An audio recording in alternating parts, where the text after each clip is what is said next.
Thank you all. If you were just a small business in Fairbanks, it would be, seems to me, difficult or impossible to really do much advertising to have the wherewithal to do that. So it's important that you have your groups and your associations and the Visitor and Convention Bureau. I know if I'm going to go somewhere, I usually go on the website. I look for the Visitor and Convention Bureau. I just came back from Las Vegas a couple of days ago. You see what are the attractions, what are the tours, where are the places to stay, what shows are on. So there's no question it's a terrific advantage when you can band together and assist smaller businesses that could not do that on their own. Just a fun fact, the Las Vegas CVB has $117 million for the future. Nelson Miles, same question.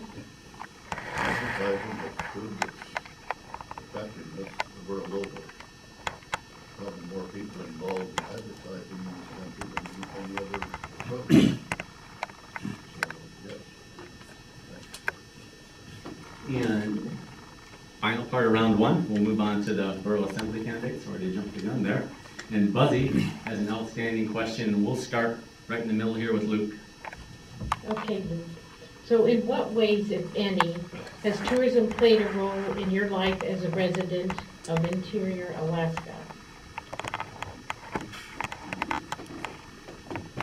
Well, I think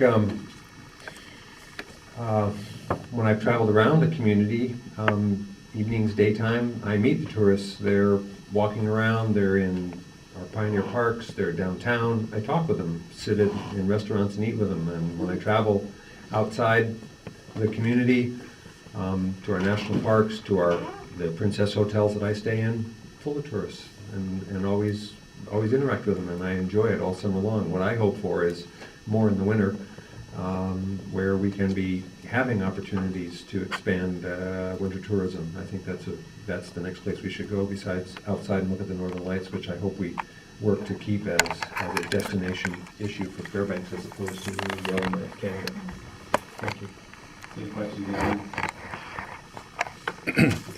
I love to talk with tourists and ask them, do you know about the Alaska dividend? Because it's a key difference between us and other places. And I'm always amused at their impression of it. They pay you to live here, or some other kind of statement like that.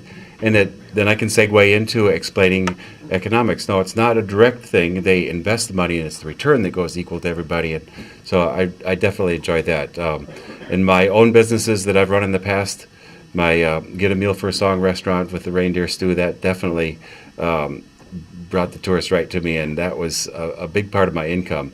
Most of the rest of my income with that restaurant was helping young people create music and other things. It didn't bring in a lot of money, but the tourists definitely did. Thank you.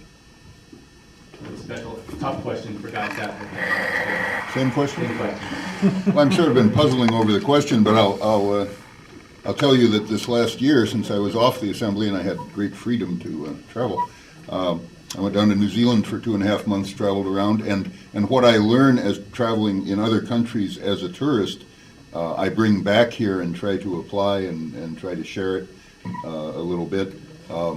New Zealand, of course, is full of Art Deco towns and gum museums and tractor museums and wonderful albatross viewing places and 2 kinds of penguins on the Otega Peninsula that I can tell you about. But she says I'm out of time, so I can't talk to you about the penguins. But I try to bring that back and share it and apply it to tourism in Fairbanks. Thank you.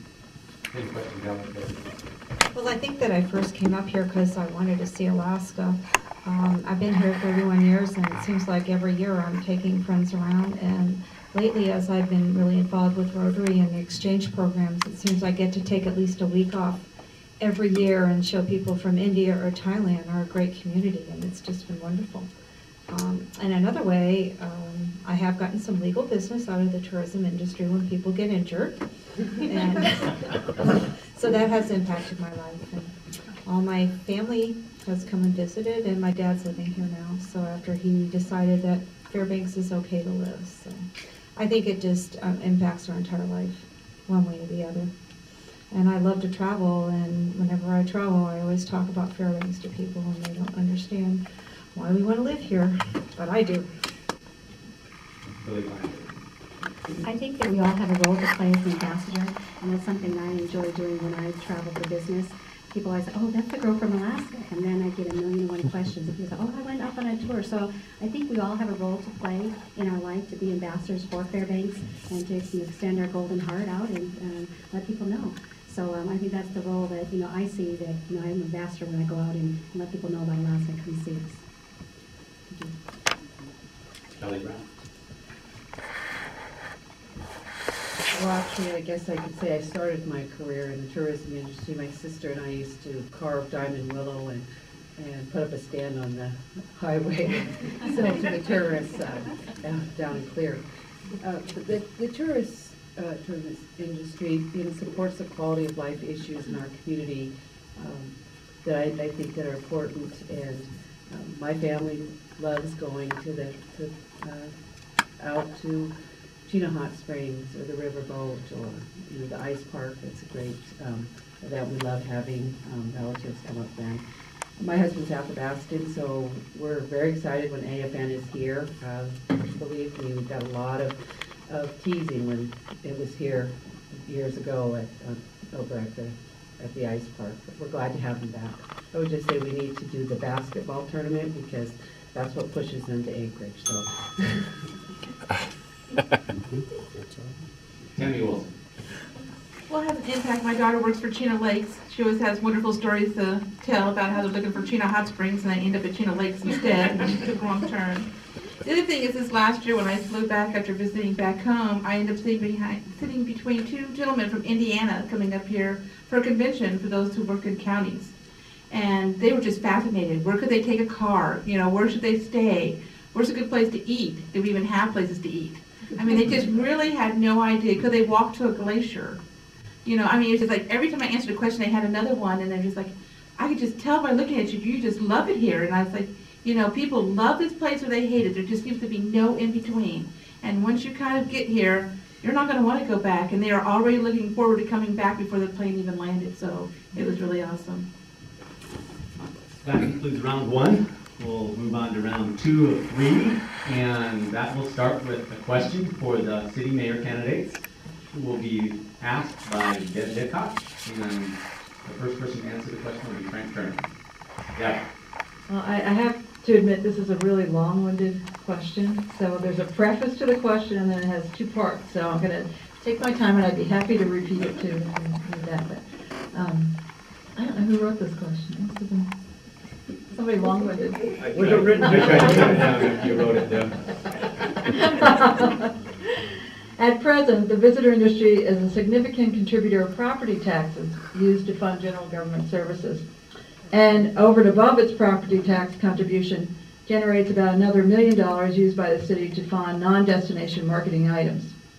So the first part of the question is, in your opinion, is the local visitor industry currently paying its fair share of taxes used to support the city's general government services?